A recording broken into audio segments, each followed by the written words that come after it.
Huh? What are you doing in my swamp?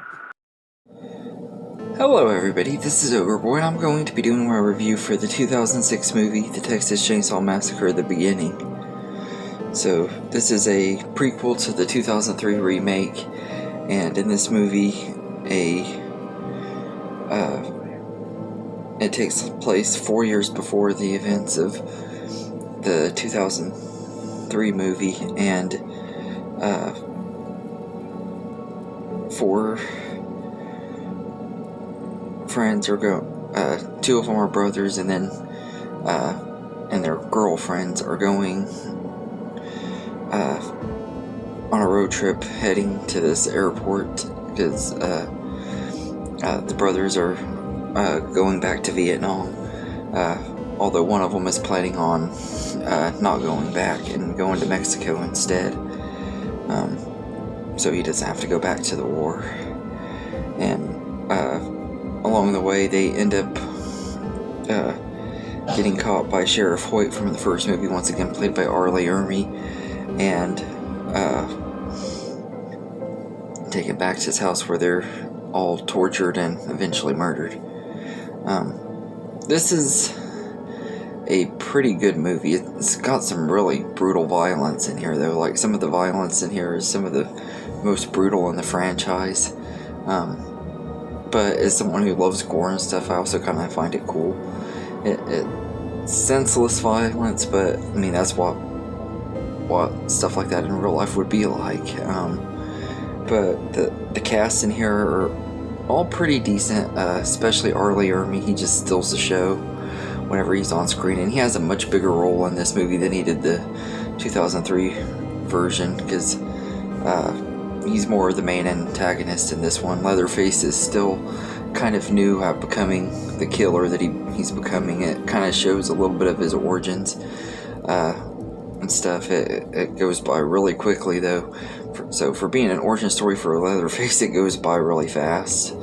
But I still like him in here, and he's once again played by Andrew Baranowski, who played him in the 2003 movie, and he just is still absolutely perfect in the role. He, like I said, him and Gunnar Hansen are easily probably my favorite Leatherface actors, and he's just really good at playing this character and does a really good job in here. But the main characters are okay. You got the two brothers, Dean and Eric, and they're both pretty good. Pretty good characters. They have good chemistry and are believable as brothers. I like them in here. And then you have Jordana Brewster is Chrissy, who is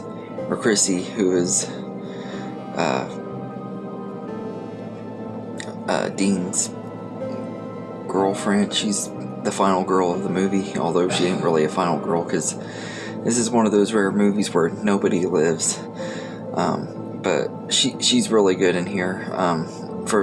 She didn't have a lot of screen time, but whenever she is on screen, she's good. And she's really good at the end of it too. Like when she's having to face off against the family, she's pretty good.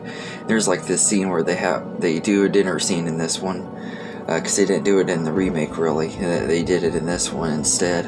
And there's a part where she's like, "Do y'all F all your cousins, or just the ones y'all think are good looking?" I was like, dang, that is such a good bird. And she's like really smart mouthed with these people throughout that whole dinner scene. I just absolutely loved her in this and everything, instead of her just being there screaming in hysteria like in the other movies. This one, she's just kind of being really smart mouthed and stuff to these people. It's fun to watch, and I've always liked Jordana Brewster. I think she's kind of a little underrated. I love her in the Fast movies, and I think she was really good in this one. But all of the other ones that play the other main characters, they're pretty good too. The only other one I really recognized was Matt Bomer, who I know I've seen him in a few other things, but he was pretty good. And but the other two, they were kind they were good. They just weren't as good. The brother, the one that's dating Chrissy, he was okay. He's played by Taylor Hanley and everything. He's fine. And the Matt Bomer character's girlfriend, she's okay. She's just pretty much there to be killed, and they take forever killing her. But once she finally gets killed off, it's pretty messed up scene. But the practical effects just look amazing in this movie and everything. I love that about it, and they do a good job with the effects, and the house and stuff still has that eerie feel to it. But with this one not being directed by Martin Isbell and stuff, you can tell a difference between this one and the remake. Like they fit together really well, but you can still tell there's something different off. Like the directing just isn't quite as good as the remakes was, and the cinematography isn't near as good as it was in the remake. But it's fine for this movie. It kind of felt generic. Like you see the same kind of cinematography in a couple of the next two movies in the franchise, so it didn't feel as good as it felt like it belonged more in the Rob Zombie movies and stuff. I don't know if the cinematographer for this one like works with Rob Zombie or what, because it felt like it fit in like in the Firefly family movies more than the Texas Chainsaw, if that makes sense. But all in all, I think this is a pretty decent movie. It's not super great. It doesn't really necessarily have a good point or reason to exist, and everything it's just kind of there to give a little bit of an origin story to Leatherface that we didn't really have to have. But I still enjoyed it. I think it's a really fun movie. I always enjoy watching it and everything, so it's pretty underrated. I remember when it first came out, I didn't even want to see it because I hadn't seen the remake at the time when this one came out, and I ended up watching it with a friend, and I've liked this movie ever since then. It's always been one that I've really liked, and this was actually my introduction to the Texas Chainsaw Massacre franchise, so I think that's kind of cool. That I still think this one is as good as it is, because I mean, sometimes movies aren't always as good as time goes on, and stuff. Like you see how weak some movies are, that like in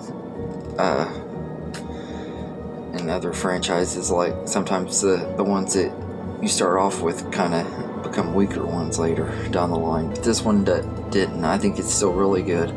It's not one of the best, but it's not even close to being one of the worst either.